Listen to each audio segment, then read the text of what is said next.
Pandora Syndrome. Written by April Walleen. Read by April Walleen. Directed and recorded by Andreas Gallego.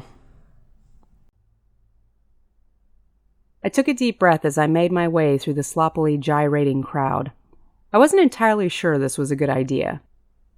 I knew it probably wasn't the smartest thing to do after not only pissing off a coven of vampires, but also spotting the shadowy necromancer that I hadn't seen in decades. I probably shouldn't be going out alone right now, but I'd made a promise to Rosetta, one that I was going to keep. Not to mention, Remy was still out of town for work. It was for some series of meetings that took place for a week at a time, dispersed over several months. He went and came back, but I hated him being gone for a whole week at a time. I missed him, but at least I was filling my time, for better or worse. I'd been hanging out with Mel a lot lately, which was awesome. I hadn't realized how much I'd missed having a female friend around. Not that I'd been actively trying to replace Rosetta. No one ever would. But Mel and I had good banter. She was easy to hang out with, knew I was a vampire, didn't care, and didn't try to kill me. Well, not anymore. What else could you want in a friend?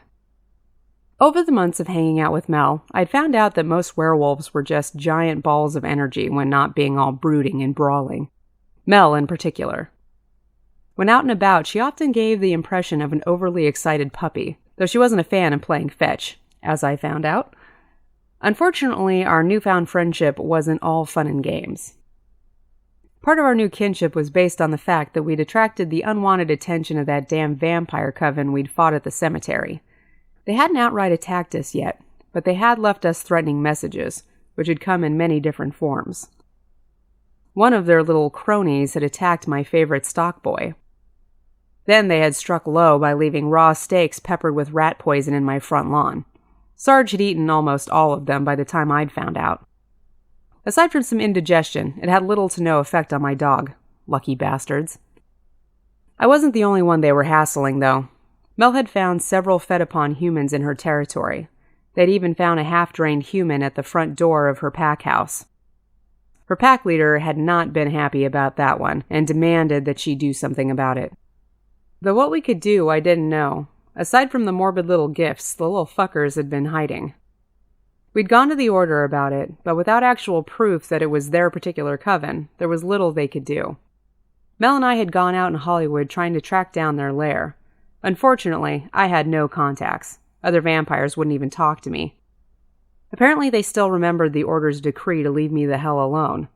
As for werewolves, the last thing any of them wanted to do was talk to Mel about vampires.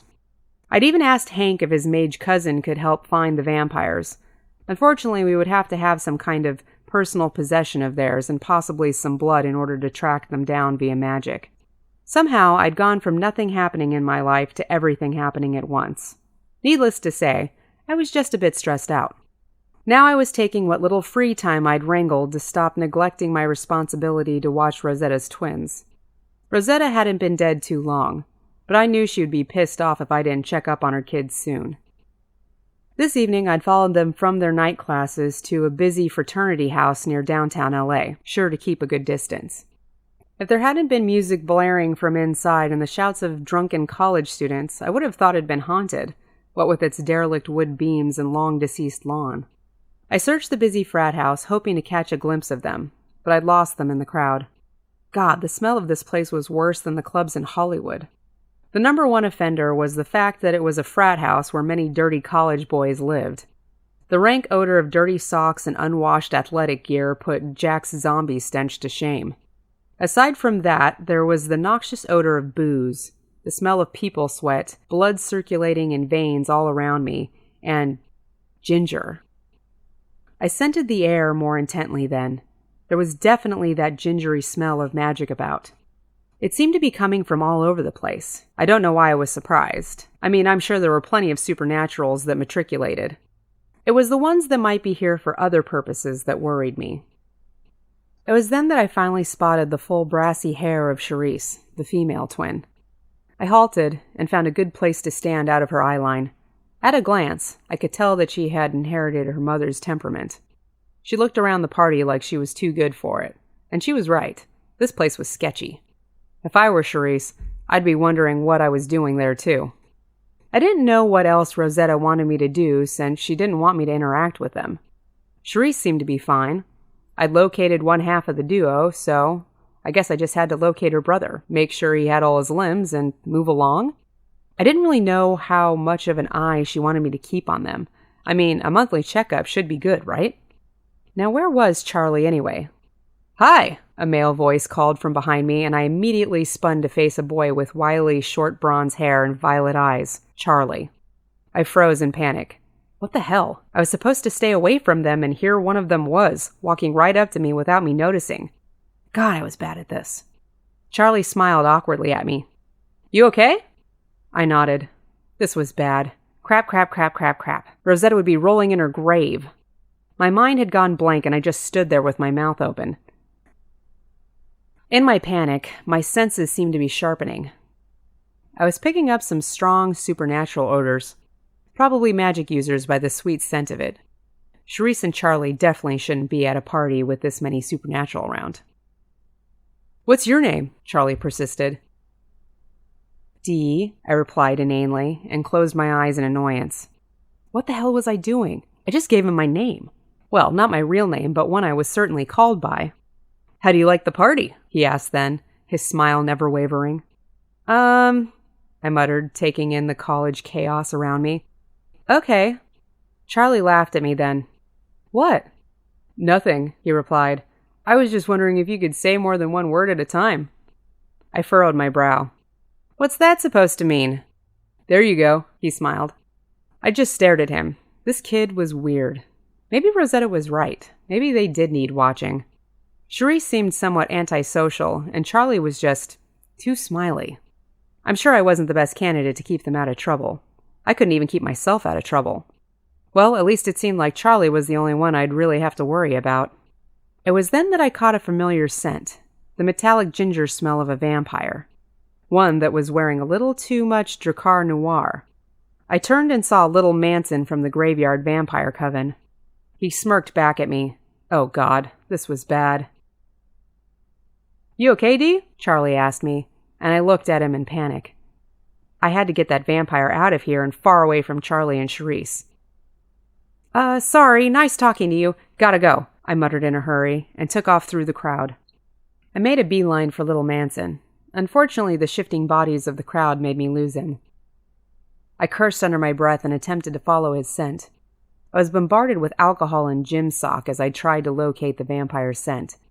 It took me a minute, but soon I caught it near the front door. As fast as I could, without attracting human attention, I raced out the front door and down the street after him. It wasn't long until I tracked the scent to a back alleyway between a convenience store and a library. Why was it always a back alley? I mean, they were everywhere and certainly convenient for ambushes, but seriously? Stupid urban jungles. Taking a breath, I steeled myself against what was to come. I walked cautiously, focusing on the vampire's smell, trying to discern which direction it was coming from. Unfortunately, the wind in this alley was not cooperating. It whipped through the thin breezeway, and I looked around, hoping to catch some glimmer of him. Then I realized that there was another sense I could use. With my necro powers, I reached out and almost immediately found my target. 6 of them. They were on the roof. Oh God, I was definitely outnumbered. And they were watching me. What they were waiting for, I didn't know. I debated on whether to pursue or flee when a strong arm landed on my shoulder. I jumped in surprise and reeled around. "Dee?" Mel called in confusion. "What are you doing here?" Nothing," I replied, my mind a blank. "I mean, I was tracking the cemetery vamps." "Us too," Mel replied. I nodded, hoping she wouldn't ask me any more questions. I couldn't very well tell her that I had been stalking my dead friend's children and had run into the vampire coven we were hunting. Then it dawned on me. I hadn't just run into the vampires. They'd been following me, and I'd led them right to the twins. "Dee," Mel called again in concern.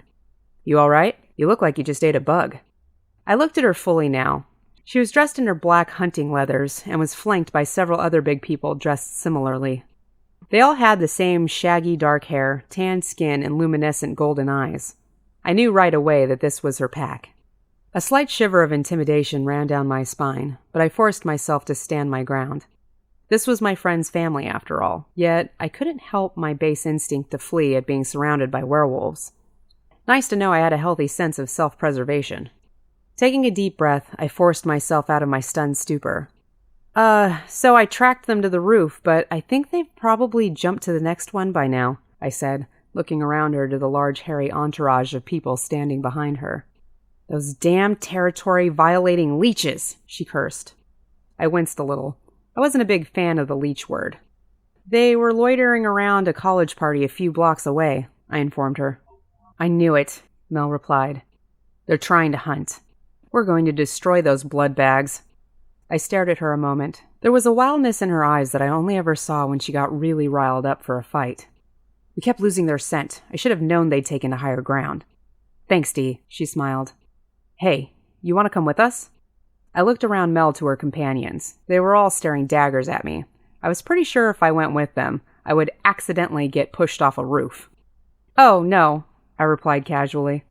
It looks like you guys have it handled. I'll just catch up with you tomorrow, Mel. Have it your way, Mel replied, patted me on the shoulder, nearly dislocating it, and took off after the vampire coven.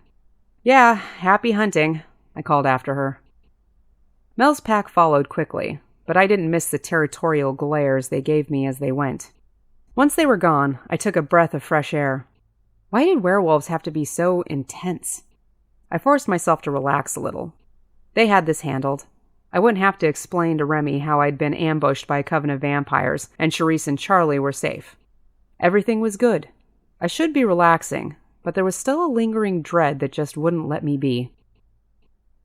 On your left, Mel shouted as I shifted my gun, quickly taking down the undead scourge.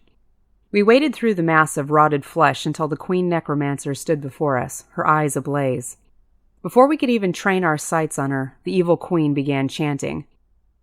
Wait until we're in range, I shouted at Mel. But it was too late.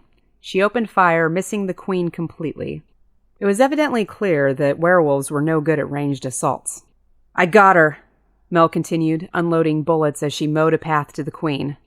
I watched helplessly, barely able to fire enough rounds to keep the undead off me, as Mel rushed towards her imminent doom. To give her credit, she did make it to the queen. Unfortunately, the abomination protecting the queen got there first. Above you, I warned, but it was too late.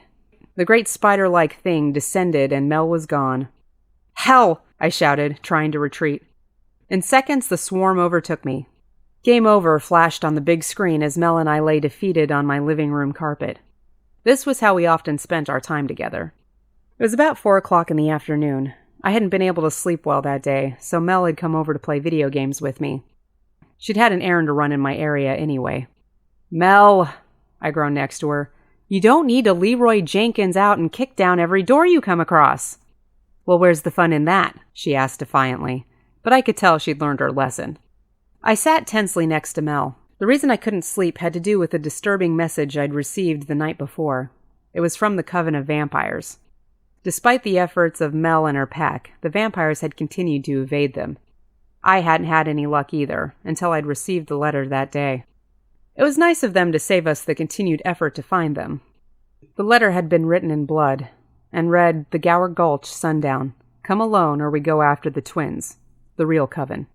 I'd practically spit fire. My worry that I'd accidentally led the damn creatures straight to Charisse and Charlie had been confirmed. It was a good thing Rosetta had passed on, otherwise she would kill me. As it was, I was fairly certain she was rolling in her grave. I wasn't about to check. Angry and full of fear, I contemplated the situation, wishing that Remy wasn't at one of his out-of-town meetings. I knew I could figure this out on my own, but I could use some serious advice. How had I gotten one-upped by a bunch of pipsqueak vampires calling themselves the Real Coven? I'm guessing they spelled it like film reel instead of R-E-A-L because of their location in Hollywood. Douchebags. I was going to rip them to shreds, especially if they so much as touched a hair on either of the twins. And meeting at the Gulch? What the hell? The Gower Gulch was a poor excuse for a strip mall in Hollywood. Did they imagine we'd have an old-fashioned showdown in the parking lot like they did at sunup or high noon in the movies? There would be people around, so I couldn't imagine they expected an actual fight. These guys were dumb, but I didn't think they were stupid enough to vamp out in front of a bunch of human tourists. The vampires had said to come alone, But I had to tell Mel. I needed help. I wasn't entirely sure why I hadn't told her yet. I guess I was just trying to figure out a game plan or something. She would undoubtedly want to come. Though it was against what the vampires had said, I didn't much care. My plan at the moment was to destroy them. As I wasn't sure how to pull that off just yet, my plan needed some finesse. I watched as Mel altered her game statistics. Now seemed as good a time as any to tell her. I just hoped we could find a way to fare better this evening than we had in this damned game. It was then that my brother walked into the room. "You two aren't seriously still playing that zombie apocalypse game, are you?" Jack sighed on his way to the kitchen. "Yes, we are, and we might have beaten it if someone hadn't had to show off and got us killed." "I hate that game," Jack moaned. "It's offensive." "Aw, poor baby," Mel mocked. "Don't like us killing your undead brethren? How would you two feel if I started playing a vampire and werewolf killing game?" "Whatever, Mr. Politically Correct," I replied. "It's better than your stupid Colombian drug lord games. At least we have a goal. All you do is steal cars, pick up drugs, and wait to see how long it takes for the cops to catch up. Some plot." Jack made a face at me and then stuck his head in the fridge. "So, you decide to go to Mel's wolf party tonight?" he asked as he casually shoved a half-thawed ground beef patty into his mouth. "Yes, Dee's going," Mel answered for me. "You seriously want me in a room full of werewolves? The few pack members I've met look at me like some kind of chew toy. I severely doubt your leader wants a vampire in their midst." "So," Mel retorted, "you're my best friend. This is a pack party, and vampire or no, I consider you part of my pack." I smirked a little at that. "Aw, Mel, you're gonna make me cry." "Oh, stow it, bloodsucker. Anyway, I hate going to my pack leader's house. You'd be doing me a big favor." I considered it a moment, but the idea of willingly walking into a house full of vampire-hating werewolves made my skin crawl. "Look, you know vampires and werewolves don't get along. You and I are freaks. It's not like we have an ancient feud or anything." Mel laughed. "Come on, Dee. You have to," Mel whined, and it reminded me a little of when Sarge used to beg at me. For a woman that could gut you like a fish with a single claw, she sure liked to pout. "Friends of the pack are invited to the party. I am pack and you are my friend. End of discussion." "They mean humans. You know they don't want me there," I replied. Her pack was tolerant of my presence at best, but going to one of their houses? If they were territorial out in the city, I didn't want to see what they were like at home. Though, if I did go and could somehow show them that I'm not like other vampires, having a pack of werewolves at my back the next time that damn necromancer pops his head out would be a big help. "You'll be fine," Mel continued, interrupting my musings. "Hank's going," she said, flashing her eyes at him as he emerged from the hallway that led to his room. "And I'm so stoked," Hank beamed at her. "He's human," I sighed in annoyance. "A non-threat to werewolves. They don't mind him." "What about me?" Jack asked through a mouthful of raw hamburger. Mel stalled, cringing her nose at him. She could barely handle the smell of death around him. I doubted he would go over well with the rest of her pack. Look, Jack, you're great, but if I bring you around a pack of werewolves, they'll tear you up like a rag doll." "What? Why?" he asked indignantly. "You're dead. No offense, you kind of repel living things." "Is that why you can't keep a girlfriend?" Hank laughed. "Shut up!" Jack yelled, palming him upside the head before heading to the kitchen. Through our empathic link, I could sense that being left out hurt him, but not so much that he wouldn't get over it. "Look, I don't think Remy would approve of my being in a house full of werewolves. You know how he is about large groups of supernaturals. It'll throw him right into conniptions." "And I thought you were always talking about how he doesn't control your life," Mel retorted, hearkening me back to the previous conversation that I did not want to revisit. I cringed inwardly. "Well, sometimes he's right, and if you ever tell him I said that, I'll mash you into dog food." "Aw, come on, Dee," Mel whined at me. Hank saw his cue and joined in. I was hit with double puppy dog eyes. Mel was surprisingly good at this, while Hank was more pathetic than cute. I hissed at them and collapsed on the couch in defeat, pretending not to notice when they high-fived like a couple of teenagers. Children. Though inwardly, I was kind of looking forward to the party. It would be a challenge, but I'd managed to get Mel on my side. Maybe there were other open thinkers in her pack. I took a breath and mentally prepared to broach the subject of the letter I'd gotten from the coven, when Mel's cell phone rang. Was everyone determined to keep me from talking to her about it? I was annoyed, though I admittedly had to repress a smile at her ringtone, as Who Let the Dogs Out went off. It was just too funny to me that a werewolf could tolerate that song. She was on the phone for a long, tense moment, and then abruptly hung it back up again. "Who is that?" I asked offhandedly. "Pack leader," she replied in a huff. "He's on my ass about these damn vampires. Wants me to find their daylight hideout and put an end to them once and for all. I don't know what he thinks I'm gonna do. The slippery little suckers scatter and disappear every time we get close to catching one of them. How am I supposed to know where they hide out?" "Well, this seems as good an opening as any. I might be able to help with that." Mel arched a skeptical brow at me. "You developed some weird ESP when it comes to your fellow bloodsuckers?" "Okay, ha-ha," I rolled my eyes. "No, they sent me a note," I said, pulling the paper out of my pocket to show her, sure that Jack couldn't see us. The last thing I needed was Jack getting protective on me. He always got like that when Remy wasn't around. It was weird. Mel snatched the note out of my hands and quickly read it. "Who are the twins?" she whispered so we wouldn't be overheard. "I'll explain that later. Right now, I need help figuring out what to do." Mel read the note again and snickered.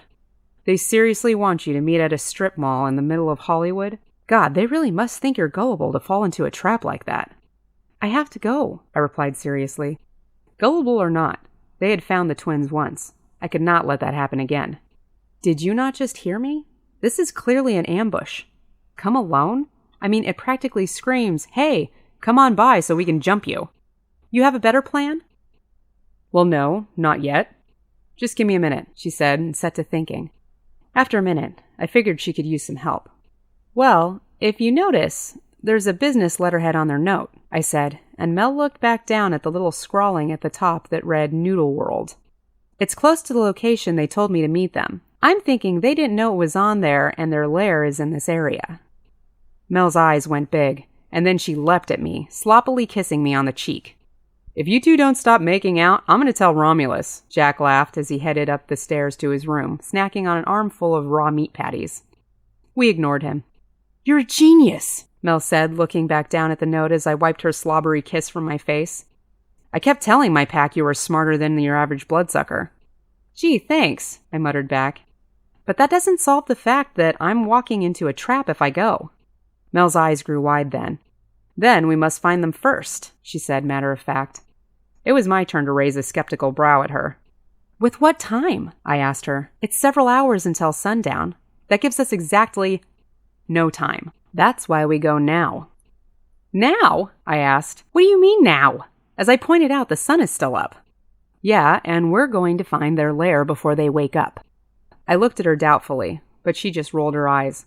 "These blood bags aren't exactly rocket scientists. They won't expect you to come after them during the day, especially not with me in tow. They're nothing but false bravado and puny fangers. They think they can just overwhelm you and be done with it. Well, they can think again." I snickered at her. "I hate to point out this little flaw in your plan, but as you know, I'm not exactly at my most threatening during the day." "Don't be a baby," she replied. "A little sun won't kill you." "No, but it gives me debilitating cramps and weakens me to just above human strength and abilities," I replied dryly. "Whatever. You'll have me with you." I looked toward the shuttered windows. I could feel the sun blazing away outside. "Just put on some sunglasses. If we wait until sundown, they will be able to execute whatever ambush they have in store for you. We have the upper hand right now, and we need to take it." "Come on, Pandora," Mel whined. "You know I'm right." Irritation at her using my full name aside, I looked up into her big golden puppy dog eyes and groaned. She was right. Even if I waited until sundown, they would likely send someone after the twins as soon as they saw Mel. We had no choice. It was now or never.